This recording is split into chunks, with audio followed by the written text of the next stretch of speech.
बोलो सियावर रामचंद्र की जय। कल से आगे की कथा शुरू करते हैं। कल हम बात कर रहे थे सीता जी की और माता जी की और रामचंद्र जी की बात हो रही थी। सीता जी चुप आकर के बैठ गई थी, तो यहाँ पे माता जी के सामने सीता जी से कुछ कहने में जो रामचंद्र जी हैं वो सकुचा रहे हैं, पर मन में यह समझ कर कि यह समय ऐसा ही है, तो वे बोले कि हे राजकुमारी, मेरी सिखावन सुनो, मन में कुछ दूसरी तरह न समझ लेना। जो अपना और मेरा भला चाहती हो तो मेरा वचन मान के घर पे ही रहो। सीता जी को बोलने रामचंद्र जी, हे भामिनी, मेरी आज्ञा का पालन होगा, सास की सेवा बन पड़ेगी, घर रहने में सभी प्रकार से भलाई है। आदर पूर्वक सास ससुर के चरणों की इस पूजा सेवा करने से बढ़कर दूसरा कोई धर्म नहीं है।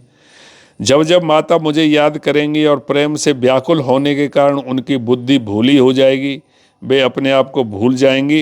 हे सुंदरी, तब तब तुम कोमल वाणी से पुरानी कथाएं कह कह कर उन्हें समझाना। हे समुखी, मुझे सैकड़ों सौगंध हैं, मैं यह स्वभाव से ही कहता हूँ कि मैं तुम्हें केवल माता के लिए ही घर पर रखता हूँ। मेरी आज्ञा मानकर घर पर रहने से गुरु और वेद के द्वारा सम्मत धर्म के आचरण का फल तुम्हें बिना ही कलेश के मिल जाएगा। किंतु हठ के बस होकर गालव मुनि और राजा नहुस आदि सबने संकटी सहे हैं। राजा नहुस और गालव ऋषि, इनकी कथा कभी बताएंगे आपको कि किस तरह से उन्होंने हठ किया, जबरदस्ती किया, तो फिर किस तरह से उनको कष्ट झेलने पड़े। हे सुमुखी, हे शयानी, सुनो, मैं भी पिता के वचन को सत्य करके जल्दी ही लौटूंगा। दिन जाते हुए देर नहीं लगती। हे सुंदरी, हमारी यह सीख सुनो।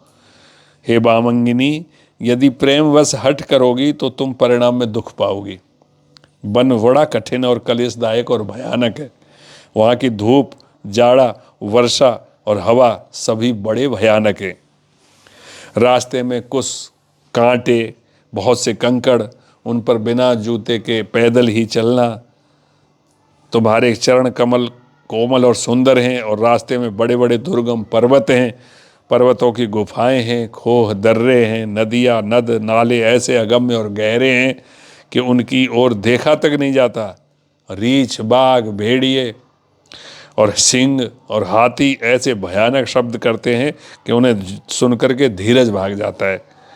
जमीन पर सोना, पेड़ों की छाल के वस्त्र पहनना और कंद मूल फल का भोजन करना होगा, और वे भी क्या सदा सब दिन मिलेंगे।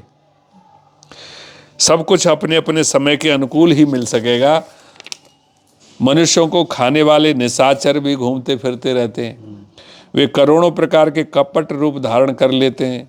पहाड़ का पानी बहुत ही लगता है और वन की विपत्ति बखानी नहीं जा सकती। वन में भीषण सर्प, भयानक पक्षी और स्त्री पुरुषों को चुराने वाले राक्षसों के झुंड रहते हैं। वन की भयंकरता याद आने मात्र से धीर पुरुष भी डर जाते हैं। फिर हे मृगलोचनी, तुम तो स्वभाव से ही डरपोक हो। हे हंसगामिनी, तुम वन के योग्य नहीं हो। तुम्हारे वन जाने की बात सुनकर लोग मुझे बहुत बुरा भला कहेंगे, अपयश देंगे। मान सरोवर के अमृत के समान जल से पाली हुई हंसनी कहीं खारे समुद्र में जी सकती है? नवीन आम के वन में विहार करने वाली कोयल क्या करील के जंगल में शोभा पा सकती है? हे चंद्रमुखी, हृदय में ऐसा विचार कर तुम घर पर ही रहो। वन में बड़ा कष्ट है।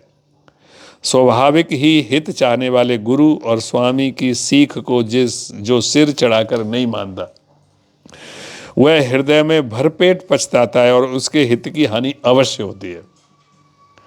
प्रियतम के कोमल तथा मनोहर वचन सुनकर सीता जी के सुंदर नेत्र जल से भराए। श्री राम जी की यह शीतल सीख उनको कैसी जलाने वाली हुई, जैसे चकवी को शरद ऋतु की चांदनी रात होती है। जानकी जी से कुछ उत्तर देते नहीं बनता। वे यह सोचकर व्याकुल हो उठी कि मेरे पवित्र और प्रेमी स्वामी मुझे छोड़ जाना चाहते हैं। नेत्रों के जल को जबरदस्ती रोककर वे पृथ्वी की कन्या सीता जी हृदय में धीरज धरकर सास के पैर लगकर हाथ जोड़कर बोली, हे देवी, मेरी इस बड़ी भारी ढिठाई को क्षमा कीजिएगा। मुझे प्राणपति ने वही शिक्षा दी है जिससे मेरा परम हित हो, परंतु मैंने मन में समझकर देख लिया है कि पति के वियोग के समान जगत में दूसरा दुख नहीं है। हे प्राणनाथ, हे दया के धाम, हे सुंदर, हे सुखों के देने वाले, हे सुजान, हे रघुकुल रूपी कुमुद के खिलाने वाले चंद्रमा, आपके बिना स्वर्ग भी मेरे लिए नरक के समान है। माता पिता बहन, प्यारा भाई, प्यारा परिवार, मित्रों का समुदाय, सास ससुर, गुरु स्वजन, बंधु बांधव, सहायक और सुंदर, सुशील और सुख देने वाला पुत्र, हे नाथ, जहाँ तक स्नेह और नाते रिश्ते हैं, पति के बिना स्त्री को सभी सूर्य से भी बढ़कर तपाने वाले हैं। शरीर, धन, घर, पृथ्वी, नगर और राज्य, पति के बिना स्त्री के लिए यह सब शोक का समाज है। जैसे भोग रोग के समान है, गहने भार रूप हैं और संसार यम यातना के समान है। हे प्राणनाथ, आपके बिना जगत में मुझे कहीं कुछ भी सुखदायी नहीं है। जैसे बिना जीव के देह और बिना जल के नदी, वैसे ही हे नाथ, बिना पुरुष के स्त्री है। हे नाथ, आपके साथ रहकर आपका शरद पूर्णिमा के निर्मल चंद्रमा के समान मुख देखने से मुझे समस्त सुख प्राप्त होंगे। हे नाथ,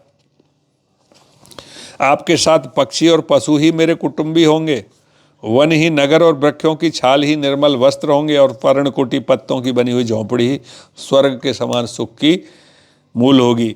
उदार हृदय के वन देवी और वन देवता ही सास ससुर के समान मेरी सार संहार करेंगे और कुशा और पत्तों की सुंदर साथरी बिछौना ही प्रभु के साथ कामदेव की मनोहर तोषक के समान होगी। कंद मूल और फल ही अमृत के समान आहार होंगे और वन के पहाड़ ही अयोध्या के सैकड़ों राजमहलों के समान होंगे। क्षण क्षण में प्रभु के चरण कमलों को देख देख कर मैं ऐसी आनंदित रहूंगी जैसे दिन में चकवी रहती है। हे नाथ, आपने वन के बहुत से दुख और बहुत से भय, बहुत से विषाद और संताप कहे, परंतु हे कृपा निदान, ये सब मिलकर भी प्रभु आपके वियोग से होने वाले दुख के लवलेश के समान भी नहीं हो सकते। ऐसा जी में जानकर हे सुजान शिरोमणि, आप मुझे साथ ले लीजिए, यहाँ न छोड़िए। हे स्वामी, मैं अधिक क्या विनती करूँ, आप करुणा में हैं और सबके हृदय की अंदर की जानने वाले। हे दीनबंधु, हे सुंदर, हे सुख देने वाले, हे शील और प्रेम के भंडार, यदि अवधि 14 वर्ष तक मुझे अयोध्या में रखते हैं तो जान लीजिए कि मेरे प्राण नहीं रहेंगे। क्षण भर में आपके चरण कमलों को देखते रहने से मुझे मार्ग चलने में थकावट नहीं होगी। हे प्रियतम, मैं सभी प्रकार से आपकी सेवा करूंगी और मार्ग चलने से होने वाली सारी थकावट को दूर कर दूंगी। आपके पैर धोकर, पेड़ों की छाया में बैठकर, मन में प्रसन्न होकर हवा करूंगी।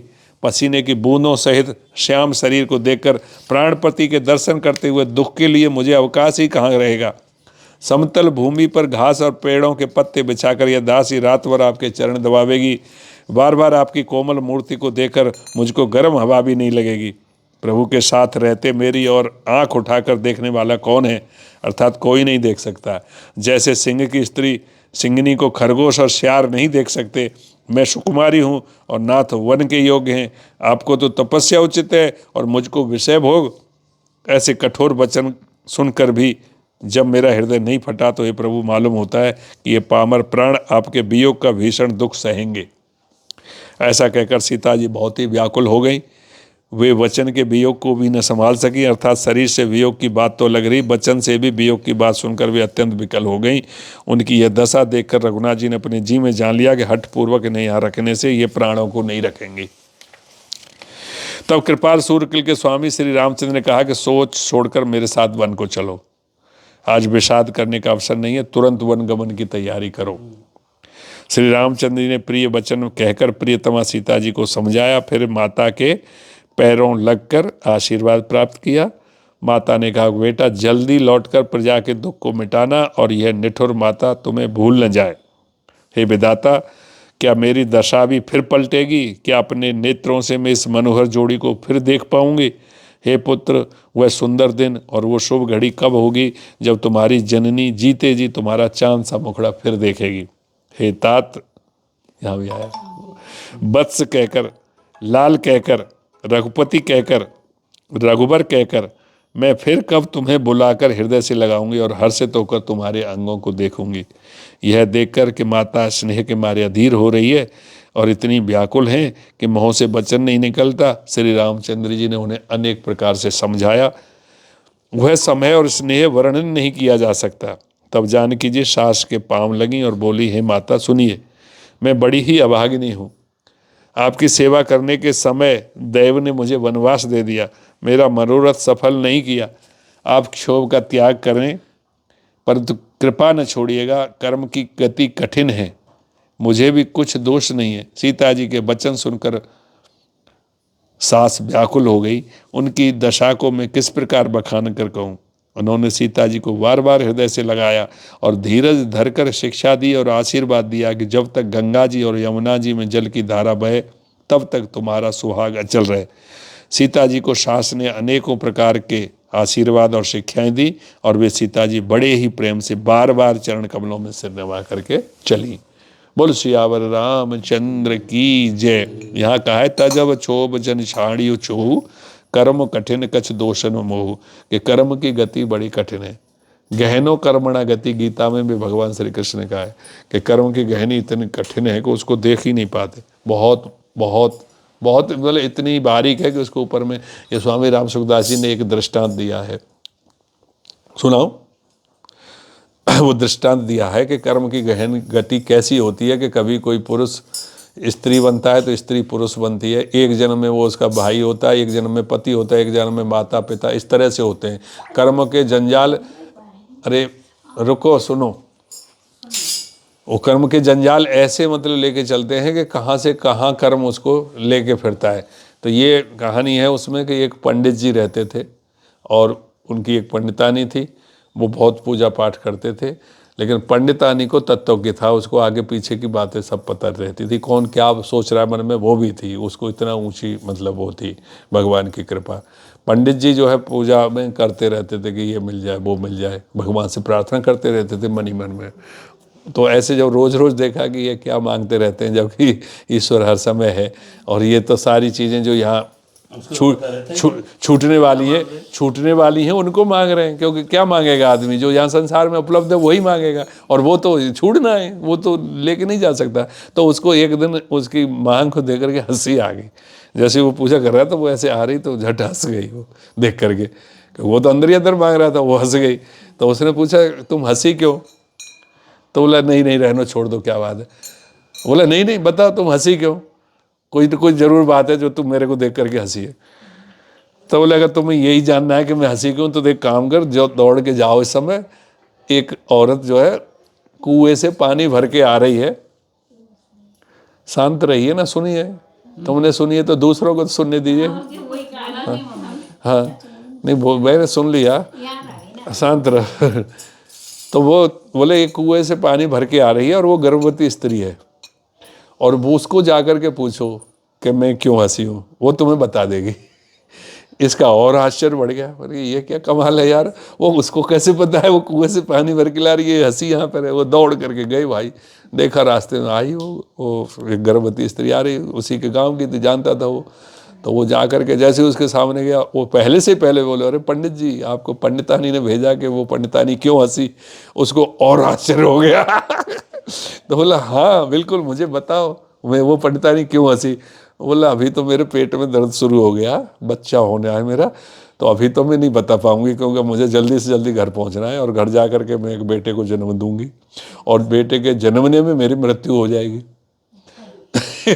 और मृत्यु होकर के फिर मेरा जन्म हिरनी के रूप में होगा, और तुम जाकर के पास के जंगल में आसपास देखना, मैं वहां पे दिखाई दे जाऊंगी कुछ दिन बाद, जब मेरा हिरनी का जन्म होगा बच्चे के रूप में, और पहचान ही होगी कि उसके यहाँ पे गर्दन पे एक काला वो निशान होगा हिरनी के पे, तो समझ लेना मैं ही हूँ। फिर वो हिरनी मर जाएगी कुछ दिनों के बाद, फिर वो जन्म लेगी, और जन्म लेने के बाद फिर तुमको वहां पे कहाँ जन्म लूंगी वो जगह बता दी, और वहां जाकर के तुम पूछ लेना जब मैं बोलने लायक हो जाऊं तब। मतलब अभी आपको 6 साल इंतजार करना पड़ेगा, वो पंडितानी क्यों।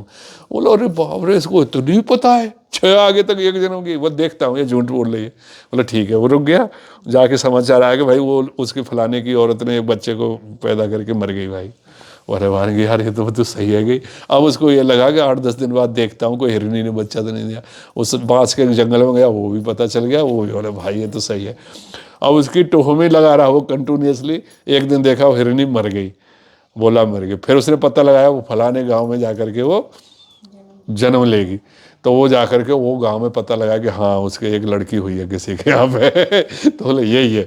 तो वो जैसे ही इंतजार करता रहा ये बोलने लायक हो तब मैं इसके पास पहुंचूं। तो वो बोलने लायक 4-5 साल की लड़की हुई तो पहुंच गया पंडित वहाँ पे। पहुंचते ही लड़की ने पहचान लिया, बोला आ गए। बोला हाँ पंडितानी क्यों हंसी? उसके आश्चर्य का ठिकाना नहीं। तो वो बोली अभी समय नहीं आया है तो बोला क्यों? बोला मैं अपने शादी के समय पे बताऊंगी, बस 10-12 साल और रुक जाओ, 6 साल मतलब 10 साल और रुक जाओ। पंडित जी को 10 साल और रुकना पड़ा।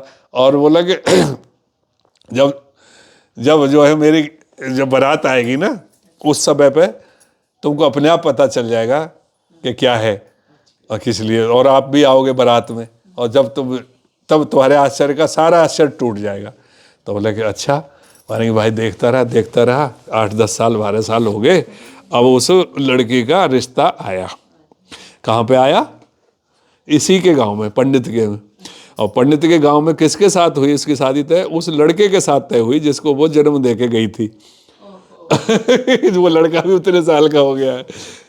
अब उस लड़के के साथ भाई शादी हुई। अब इसे तो पता नहीं कि कहाँ किस लिए जा रहा है। अब ये साहब चले वहाँ पे सब बारात में, बोले पंडित जी भी गए बारात में। अब बड़े होकर के पंडित को जाना ही है। जब वहाँ पहुँचे उस गांव में इसको याद आई यार ये तो वही गांव है जहाँ पे वो हिरनी ने जन्म लिया था। चलो अच्छा हुआ अब तो उसकी भी शादी हो गई होगी, पता लगाता हूँ कि कहाँ है। जब जाके वहाँ पहुँचा देखो उसी के घर में बारात पहुँच गई। वो तो बारात पहुँच गई वहाँ। अब ये इसने हिसाब लगाया क्या वो हिरनी से बोले वो अरे ये तो लड़का उसका ही बेटा है। बोला इसका ही बेटा है भाई, ये क्या सा अनर्थ हो रहा है कि बेटे के साथ माँ की शादी हो रही अब ये तो दौड़ करके गया दुल्हन के पास वहां जा करके, और जाके बोला ये क्या जंजाल है, मुझे कुछ बताओ। बोला अभी भी नहीं समझ में आया? बोला हाँ बिल्कुल समझ में आएगा, ये क्या अनर्थ हो रहा है कि मतलब तुम जिसको बेटे को दे करके आई है और एक जन्म बीच में छोड़ करके फिर उसके साथ शादी हो रही है तुम्हारी। तो वही तो पंडितानी, इसलिए तो हंसी। बोला कि क्यों? वो पंडितानी और मैं, ये हम दोनों बहन हैं और वो पंडितानी वो तुम्हारी बहन थी पिछले जन्म में, अब तुम्हारी वो पत्नी है। और मैं अपने बेटे के साथ अब मतलब वो मैं अपने बेटे के साथ शादी उसकी पत्नी बन रही हूँ।